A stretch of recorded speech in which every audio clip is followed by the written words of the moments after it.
We just talked about UX from a designer's perspective. For me, as a UX professional, UX is about solving problems for my end users.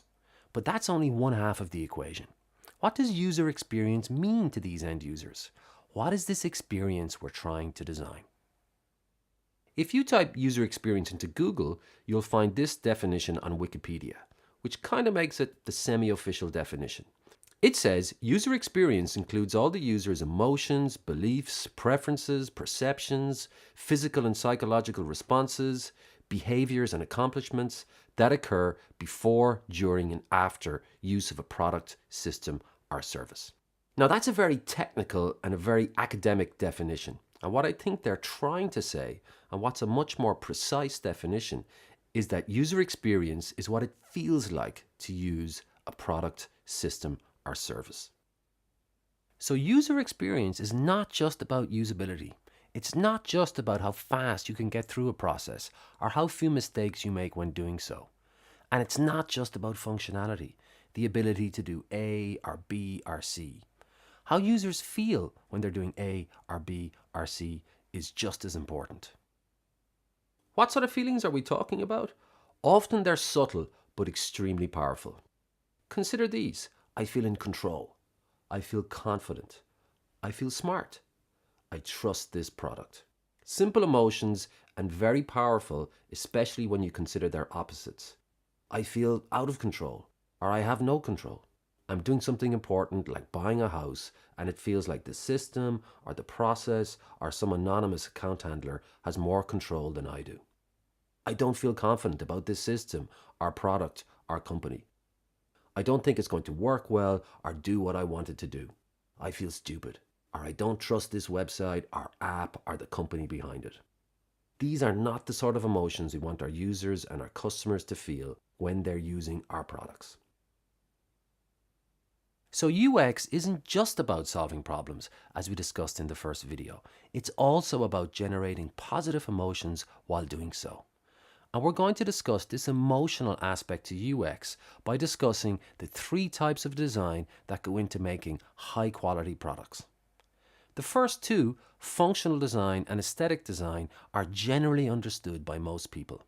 Whenever people think about product design, which mightn't be that often, they're probably thinking about one or both of these types of design. But the third type of design, experience design, isn't as familiar and often gets overlooked. Functional design determines what a product is built to do. It defines the engineering that gives a product its capabilities. So with the car, for example, things like horsepower, engine size, the type of transmission, how fast it can go from 0 to 60, these things will determine what sort of car it is, whether it's a sports car, a family car, or an SUV, for example. Each of these types of car would have a different functional design underpinning it. The second type of design is aesthetic design. How does the product look? How visually appealing is it? What sort of personality does it have? And what do its looks say about the product's brand? And you can imagine that the sports car, the family car, and the SUV would each have a different aesthetic design corresponding to the type of car that they are. The third category of design, the one that's less familiar to all of us, is experience design. What does it feel like to drive this car? What does it feel like to sit in the driver's seat, hands on the steering wheel as you drive this car along the road? How responsive is the steering wheel? How smooth is the gear stick? How easy is it to adjust the controls on the dash? What sort of sounds does the car make? What sound does the engine make, for example, when it's idling in traffic or cruising on a motorway or overtaking another car on a country lane? What's it like to do mundane things like stick your golf clubs in the boot, strap the kids into the back seat, or adjust the position of the driver's seat? Consider this important point. All these small details on their own might seem trivial or mundane, but when added together, these details determine what it feels like to use this car. And companies that are serious about creating great products don't leave any of these details to chance. Because, and here's another important point, experience design doesn't happen by accident.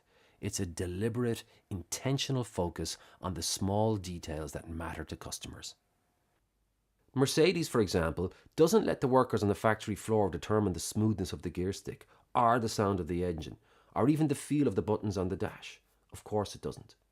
And it's not that the workers aren't capable, it's just that Mercedes knows that these details create a massive emotional reaction with customers, and they want that emotional reaction to be a positive one. So these details are too important to be left to chance, and they are defined long before the car hits the factory floor. We talked about the three types of design in a sequence: functional design, aesthetic design, and experience design. But that's not how it works in companies like Mercedes. You don't leave experience design until last. All these small details are defined at the same time as the functional and aesthetic design.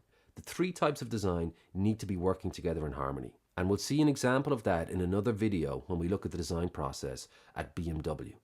Finally, the details aren't there for fun.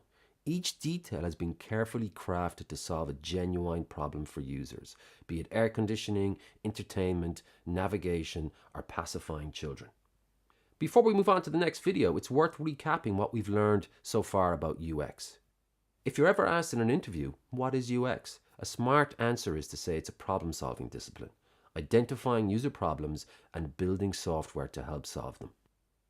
On top of that, you can also say that great products solve user problems and generate positive emotions while doing so.